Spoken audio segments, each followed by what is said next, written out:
PRA new staff training webinar. We'll get started in just a couple of minutes.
Hi everyone, and thanks again for joining the first of the Section 811 PRA new staff refresher webinar training series.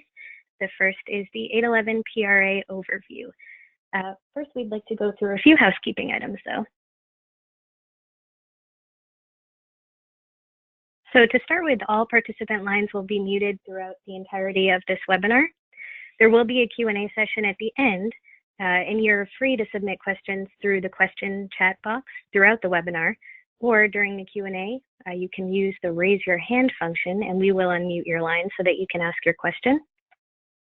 I'm also going to distribute the slides right now in PDF format, so for anybody who likes to do note-taking on the printed slides, they should pop up on your screen now in your web browser. Feel free to send us a message through the chat box if that does not work for you. But now I'd like to introduce Kate Moore of TAC to get us started. Thank you, Ellen. Welcome to the Section 811 Project Rental Assistance Program 811 PRA Overview webinar. I work with the Technical Assistance Collaborative to provide technical assistance to grantees of the 811 PRA program, and I will be facilitating today's webinar. So first, let's review the agenda for today's webinar. First, we will review the training series that we are offering regarding the 811 PRA program. Next, we will review how the 811 PRA program works. Then we will review the states participating in the PRA program. We will learn more about the partnership collaboration and the 811 PRA program. We'll discuss the basic roles and responsibilities of the 811 PRA program. And lastly, we will review key documents and then the technical assistance available for the program. So let's talk about the new staff training series that we're going through. So the Section 811 PRA program has been around long enough that some states have had staff turnover, or other states might have newly assigned staff to the 811 PRA program. This webinar series is designed to provide support for those new staff, as well as other staff members who may want a refresher or an opportunity to learn more about the 811 PRA program.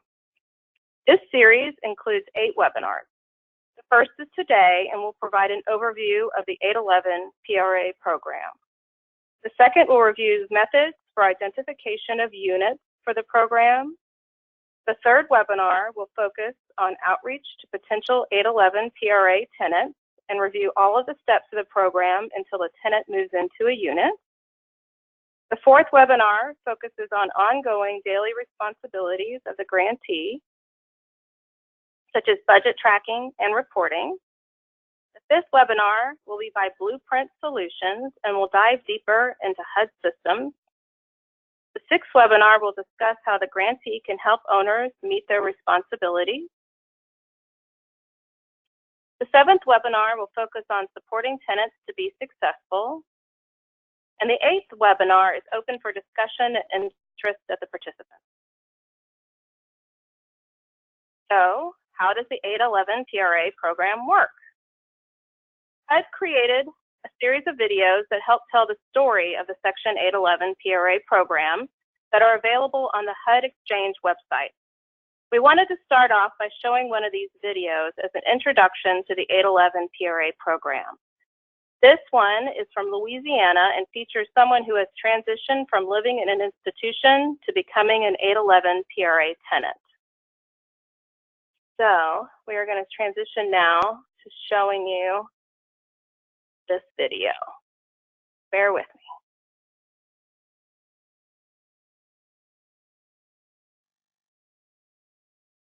Get back to the slides. Here we go.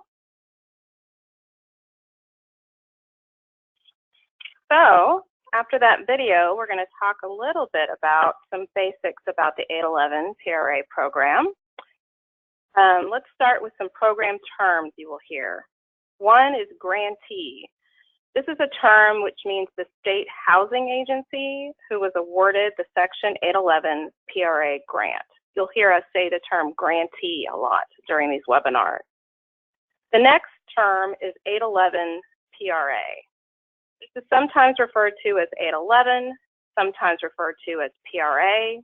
Both of these are shorthand for the Section 811 Project Rental Assistance Program. So what is the 811 PRA program? It is the long-term supply of project-based permanent supportive housing. Project-based means that the 811 PRA subsidy is tied to a unit and will stay with that property. This is different, for example, than a tenant-based subsidy that can move with a tenant to different properties. It is integrated housing. For properties that have 811 PRA units, no more than 25% of the units in the building can be set aside for people with disabilities. The 25% cap is referring to set aside or restrictions to have a unit only available to people with disabilities. The tenant must meet some basic eligibility criteria, including age and income. At the time of move-in, the tenant must be a person with disability who is at least 18 years old and under the age of 62, have an income at or below 30% of the area median income, and be eligible for services according to the grantee's Interagency Agreement, which we will talk more about in the next slide. One of the unique aspects of the 811 PRA program is that it requires a partnership between a state housing agency and the state Medicaid agency. The responsibilities of the partnership are outlined in the Interagency Partnership Agreement. All of the grantees had to execute the Interagency Agreement prior to applying for funds from HUD. So each grantee had this document done prior to their award. However, the agreement may need updated from time to time based on the needs of the state. Every state runs their program differently. The Interagency Partnership Agreement allows each state to create a partnership that works for them while ensuring that each necessary role and responsibility needed for the program is filled. The Interagency Agreement includes the target population. The target population further refines who is eligible to live in an 811 PRA unit. Every state has a different target population depending on the needs of their state. Examples include persons experiencing homelessness and persons exiting institutions. The Interagency Agreement also includes methods of outreach and referral. This defines who will do the outreach to potential applicants for the program to educate them on the available 811 PRA units, and it will also outline who will refer applicants to the 811 PRA waiting list. This could be the same or different folks depending on the community. Supportive services are also outlined in the Interagency Agreement to identify what services will be made available to PRA tenants. These are often services that will support a tenant to live independently in the community. Examples of those type of services include Medicaid waiver services and tenancy support. So the 811 program is a supportive housing program. This table illustrates the three elements of the supportive housing design and how the 811 PRA program fits into this model, often called the three-legged stool because without all three legs, the stool will not be stable. The first critical element of a supportive housing program is capital, which is the financing to develop or build affordable housing. Typical sources include financing from a state housing finance agency or other state housing agency. Examples include low-income housing tax credits and local housing trust funds. The second critical element of supportive housing is operating subsidy. The source of operating subsidy for this program is HUD through the Section 811 PRA program. The operating subsidy is the funding that makes the rent affordable to extremely low-income households. The third critical element of supportive housing is support services. State Medicaid and state health and human service agencies typically are the sources for this funding. Examples of the services include Money Follows the Person and Medicaid home and community-based service waivers.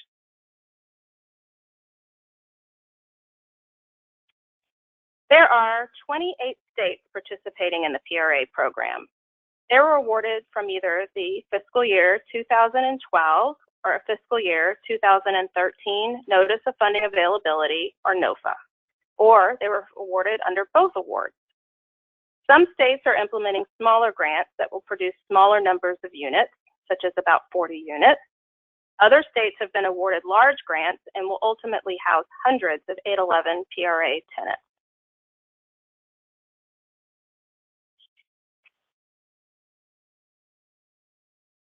One of the special things about the 811 PRA program is the relationships between agencies that may not traditionally work together, but often serve the same population. The graph illustrates the typical relationships between all of the parties associated with the program. The State Housing Agency on the top left and the State Medicaid Agency on the top right have a formal relationship outlined by the Interagency Agreement. The State Housing Agency has a relationship with the owners and property managers, who in turn have a relationship with all of their tenants, including the 811 PRA tenants. The State Medicaid Agency on the top right also has a relationship with community-based service providers directly below it. These service providers are the agencies that the state service agency is funding to provide services in the community, such as through managed care organizations or local mental health authorities. Those local community-based service providers also have a direct relationship with tenants because they provide them services and are often the entities providing outreach and referral for the 811 PRA program. Community-based service providers may also have a relationship with an owner or a property manager. For example, a tenant may provide a release of information to a caseworker to communicate directly with a property manager if the tenant wants them to help with that communication. So now we will go through the typical roles and responsibilities of each of those entities. The grantee, which is the state housing agency, has the most responsibilities for the program as the entity that has been funded by HUD to implement the program. Therefore, they are responsible to ensure that the program is administered in accordance with the cooperative agreement. The cooperative agreement is a special kind of contract HUD uses for the program. The cooperative agreement is executed between the State Housing Agency and HUD. The grantee is also responsible for financial management of award. This includes ensuring funds are spent according to HUD requirements and using any HUD-required HUD systems. The grantee manages program implementation to include identifying properties to place 811 PRA units and implementing rental assistance contracts, or RACs, with property owners. The RAC is a contract between the State Housing Agency and the property owner regarding the 811 PRA program. The grantee uploads monthly subsidy vouchers to Tenant Rental Assistance Certification System, or TRACS. TRACS is designed to process subsidy contracts, tenant rental assistance information, and owner requests for payment. The grantee completes required reporting to HUD, which includes programmatic reports.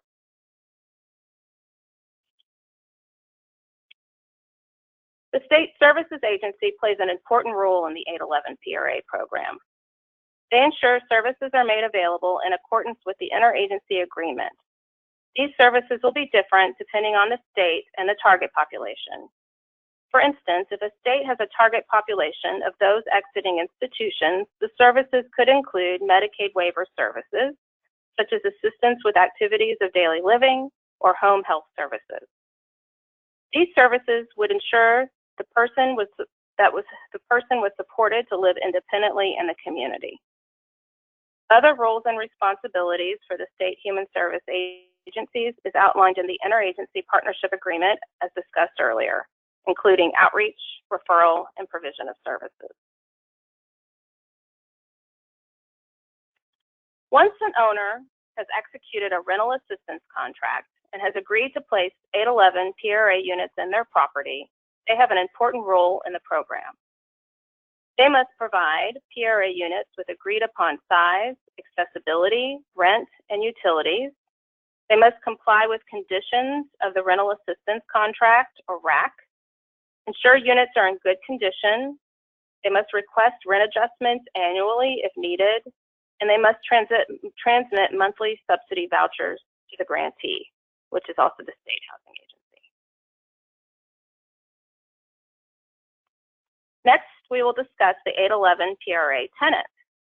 The 811 PRA tenant must comply with the model lease requirements. HUD requires owners participating in the program to use the 811 PRA lease with their 811 tenants. Participation in services is not required of the 811 PRA tenants, and they will not lose their housing if they decline services.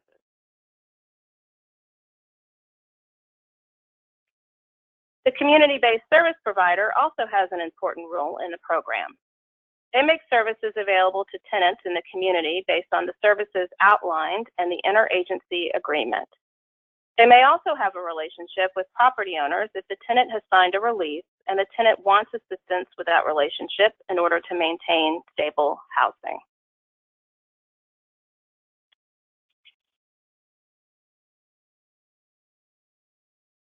The program is governed by a series of guiding documents that should be accessed for questions or guidance regarding program requirements.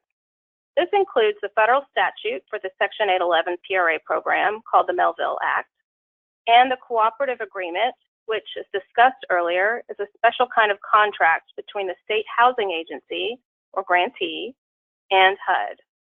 Within the cooperative agreement is the rental assistance contract, or the contract between the owner and the State Housing Agency, or grantee, and the use agreement, which is a legal document that outlines the owner's long-term legal commitment to the program. HUD has a multifamily occupancy handbook that much of which is relevant to the program, in addition to ongoing HUD notices. Additional key documents for the program include the Affirmatively Furthering Fair Housing Marketing Plan and the Tenant Selection Plan, both of which will be discussed further in future webinars.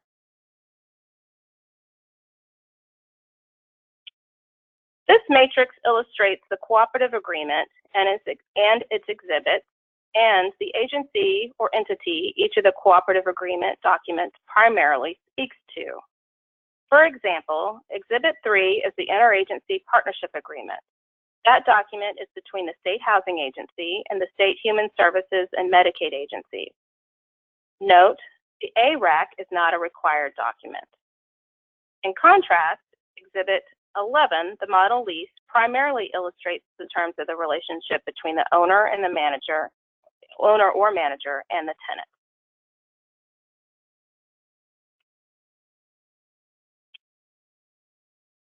HUD provides a variety of technical assistance tools for the 811 PRA program. This includes HUD is available for individual calls. Staff is available for individual calls. Monthly HUD peer-to-peer calls with all grantees. HUD has FAQs and training webinars on their website, and you can see the link for the HUD Exchange 811 PRA program on this slide. There is a tax TA lead for each individual state that is available for more detailed and ongoing technical assistance. And there are in-person meetings, typically annually, to provide an opportunity for states to get together for additional technical assistance and peer-to-peer learning. On this slide, you can see the technical assistance contacts available for the program, including HUD staff for the program, Katina Washington and Marvis Hayward, in addition to the lead technical assistance providers for all of the grantees.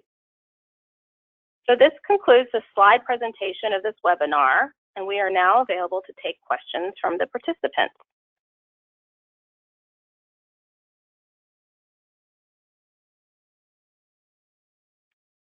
So Ellen, I don't know if there are any questions that have been raised.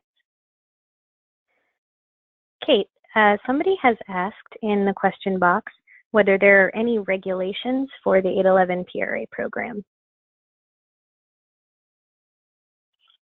So Lisa, are you on the call too? Yep, I am. Hi, folks. About 2 years ago, HUD issued some proposed regulations for the program. There are regulations for the 811 Capital Advance Program, but this is a different program, and those proposed regulations have not been issued as final. So there are currently no regulations for this program. The documents that Kate referred to earlier are the documents that guide the program at this time. Thanks, Lisa. We have another question here. Somebody is wondering where they can find the Exhibit 5 program guidelines from the cooperative agreement. So that is available, if I go back to this website here, this is where you'll find the 811 PRA program on the HUD Exchange. You will find all the cooperative agreement documents, including the program guidelines, on that website.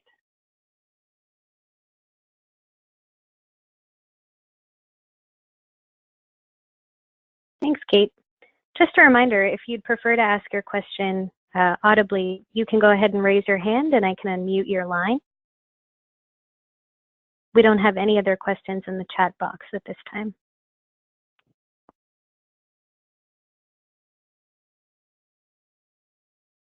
Okay, why don't we just give it a minute and see if anybody has questions. Yep.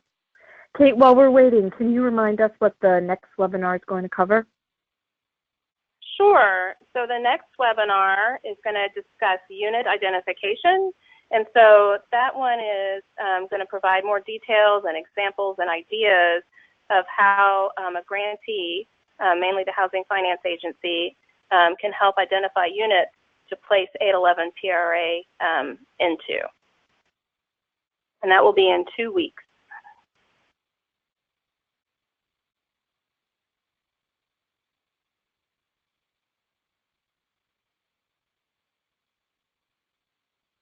We've had another question come into the chat box, wondering, some folks were unable to view the video, unfortunately, through GoToWebinar.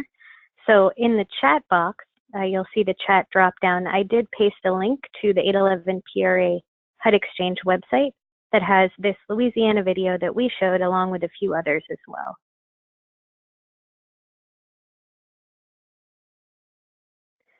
We've got another question here. Somebody would like to know, is income based on the state? So income is determined by HUD.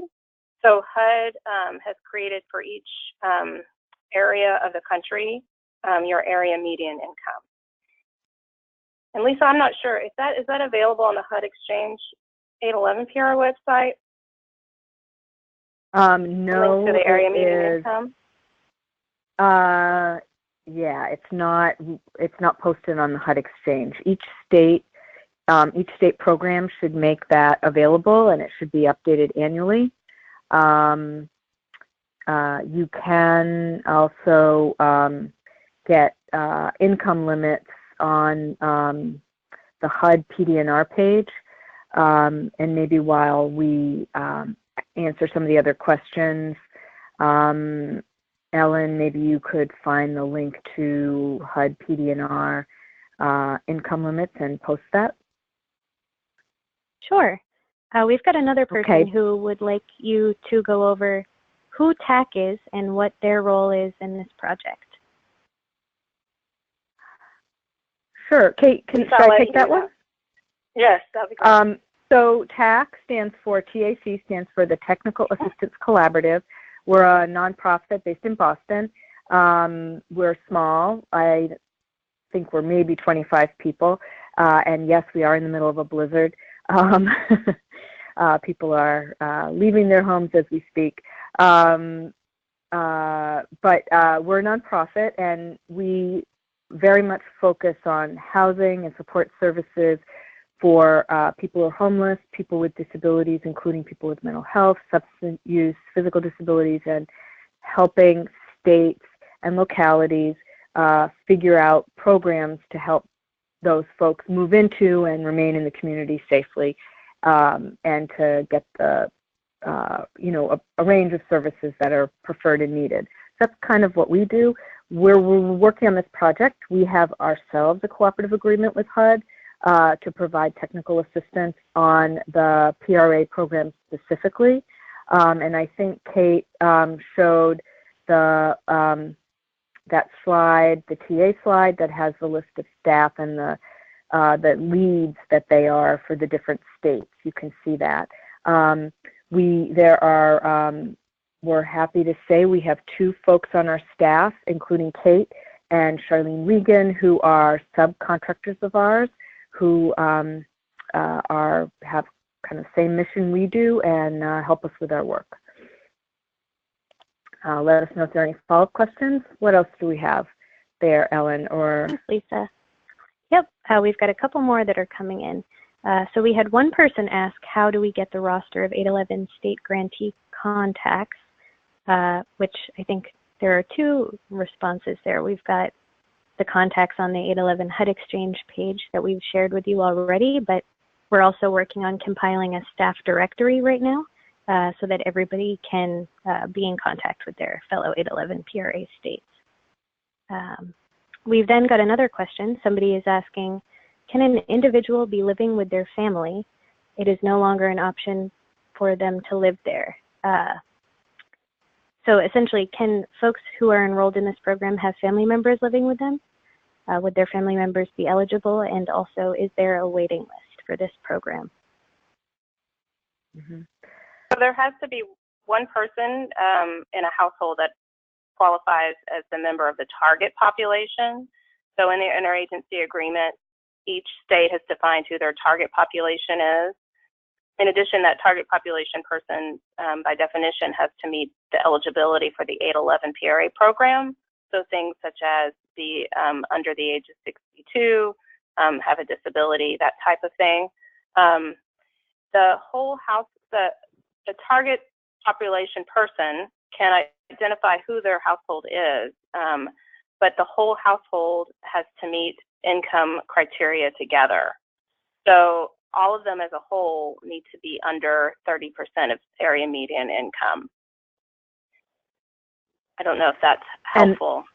Yep. And I think it wasn't clear whether the person was also asking if the applicant is an individual that meets the income and disability requirements, but they live at home and they want to move out versus living in an institution or a nursing facility, would they be eligible for the project? And I think the answer is yes, but it depends on the state and what their priorities are. In some states, there are priority populations like, let's say, some folks who are chronically homeless and meet the 811 definition. But even if you're not chronically homeless, you can get on the list, and if they kind of work through the priority population, they get to you and you're living at home, then you will get an offer. Some states don't work like that, and they have a limit. So the best thing you can do is specifically ask in your state how they're managing the project.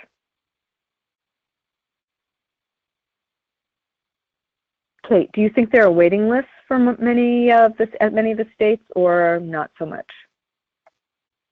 I think many of the states do have waiting lists. Yes, at this point, that somebody would need to get on. Yep. But like many waiting lists, it depends on your personal situation and where you might fall on that waiting list. Plus, some of the we found that there are some properties are in highly desirable areas and some properties are in slightly less desirable areas. So the waiting list for those locations may vary.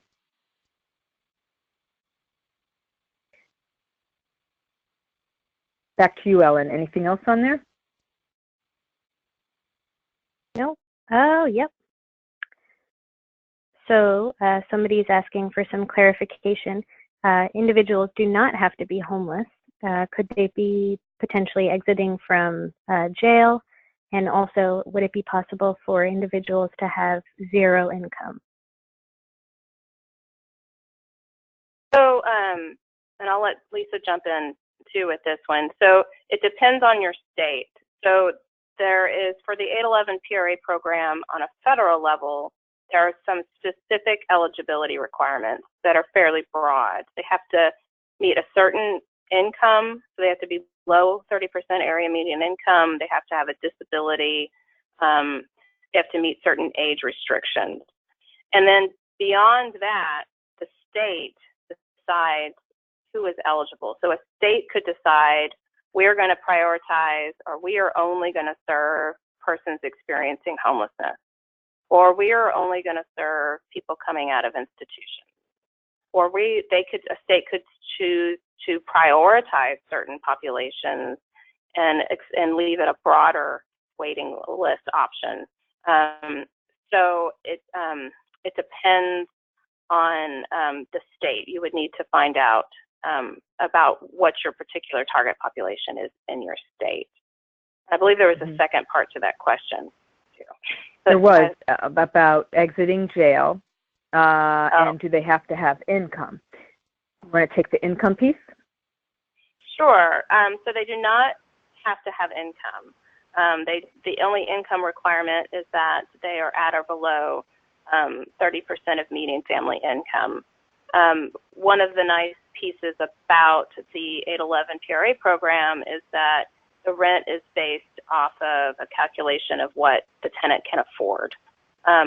Most of or a lot, I should say, of the 811 tenants, I don't know if you would agree with this, Lisa, probably are on SSI, and so have SSI income, but not everybody.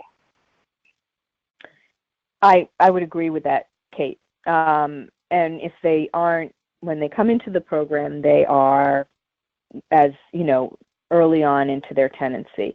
I think one issue that we have, encountered is, remember, these are subsidies that go into, for example, tax credit developments, and the tax credit projects are often used to looking at people's credit, looking at people who have a certain amount of income, and sometimes there has to be some education for the owner or training, that kind of thing.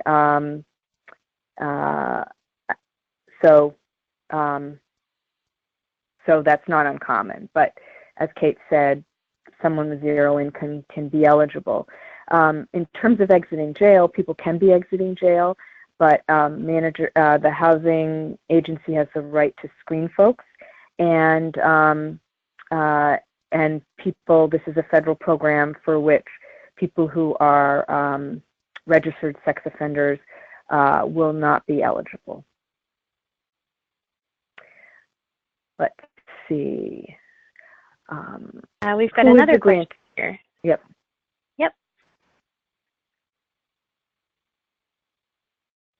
Go ahead, Ellen. You go, Ellen. Sorry. Just some clarification around who the grantee is. Is it the state? Right. So the grantee is the State Housing Finance Agency. So the State Housing Agency. They're the ones that applied for to HUD to receive this funding. Thanks, Kate. We have another question in asking about credit. Are folks having their credit checked in order to get into these units? If somebody doesn't have good credit, would that be a problem? Also, if somebody had evictions on their record, would that be a problem? So we have found that this varies from state to state. It depends on the program, and it depends on what properties the 811 PRA units are being placed into.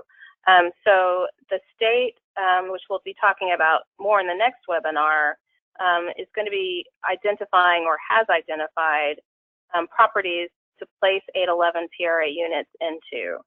A typical source nationally for the placement of 811 units is in low-income housing tax credits. So these are privately owned apartment complexes that have received this financing that often have, or historically have had screening perhaps for things like poor credit or poor landlord history or criminal background. So part of what the program will have to do is work with the owners, perhaps with doing reasonable accommodation requests, or perhaps educating the owners or property management firms about the person's or the potential tenant's disability and how it's impacted their history and what changes or things that have changed in their life to get them to where they are now as an 811 PRA tenant.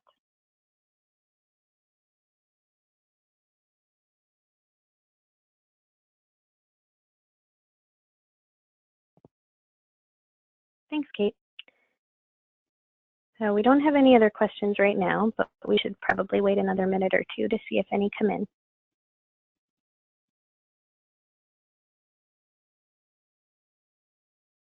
Oh, we've got one here. What money would be used to move the family into a residence? Or what money would they have to have? So I'm imagining this person's thinking perhaps of a security deposit or that sort of thing.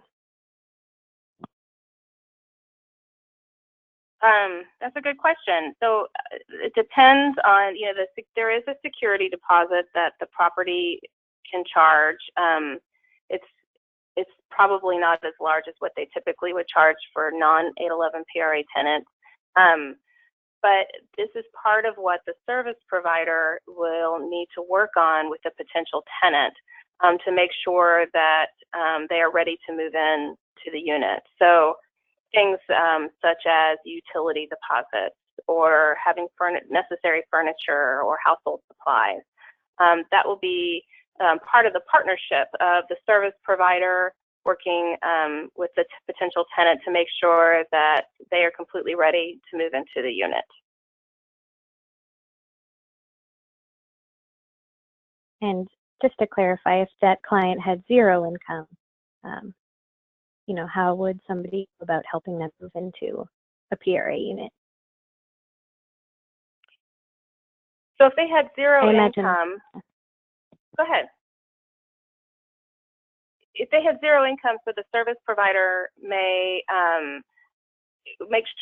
really the security deposit, I believe, Lisa, would be zero if I'm remembering how the calculations would work. But they would probably have other expenses of moving into the unit. So depending on the program that they're working with, they would need to identify funds to help them ensure that they had necessary furniture, necessary household supplies, that they had whatever necessary to move into the unit. Yep, I don't think any of the grantee states would would approve of somebody moving in with no furniture, no bed, no money to buy, stuff for breakfast. So the expectation, as Kate said, would be through the partnership, whoever's in the target population would be working with a service agency to put that package together. Most communities so most of the target population that are likely to have no income would be someone, for example, who's homeless.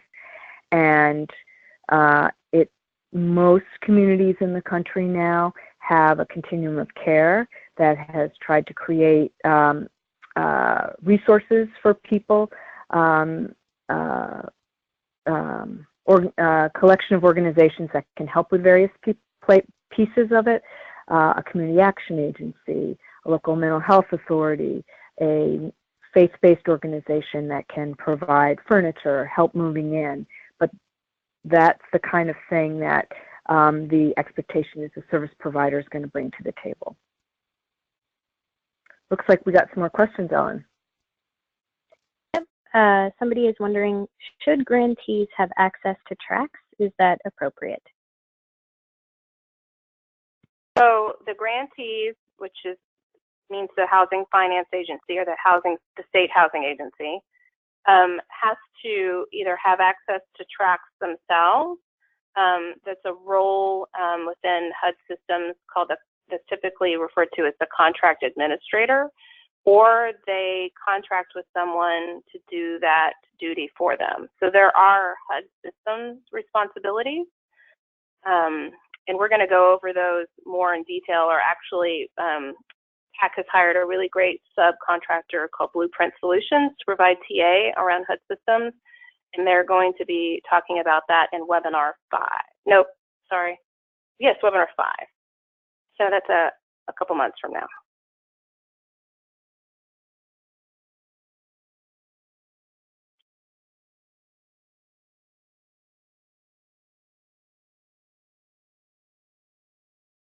Is there another question, Alan?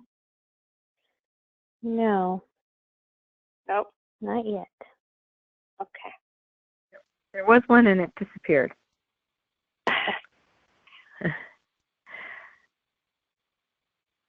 Somebody did ask whether we could encapsulate all of these questions into a document that could be shared after the webinar. So that's something that we could look into doing. We can, and also note that on the HUD Exchange there is there are FAQs on the right-hand side of that PRA, of the front page of the HUD Exchange PRA website. On the right top, there are FAQs as well.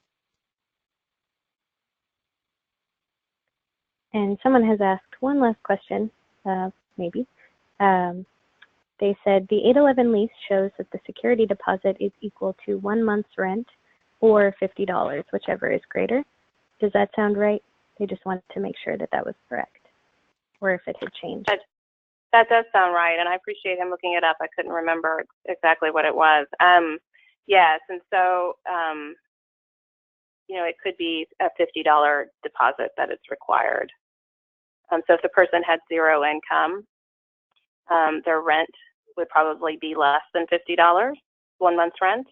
And so it would be a $50 security deposit. And so if that were the case, then typically the service provider would need to help the tenant come up with that security deposit.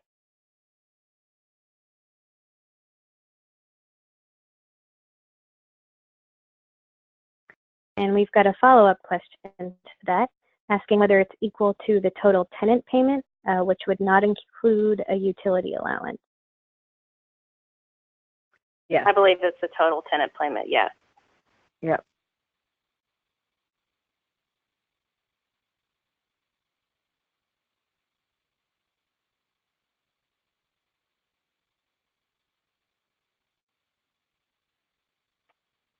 Any raised hands?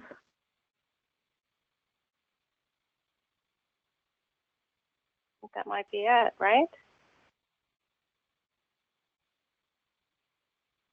All right. We don't have any raised hands. All right. Thank you so much, everybody, for participating today. We're really excited by the number of attendees who participated in the webinar. We hope that you will spread the word and then also join us for future webinars. We'll be holding these about every other week for the next few months. And so we hope you can find time to participate in ongoing ones. And so thank you so much for taking the time out today to join us.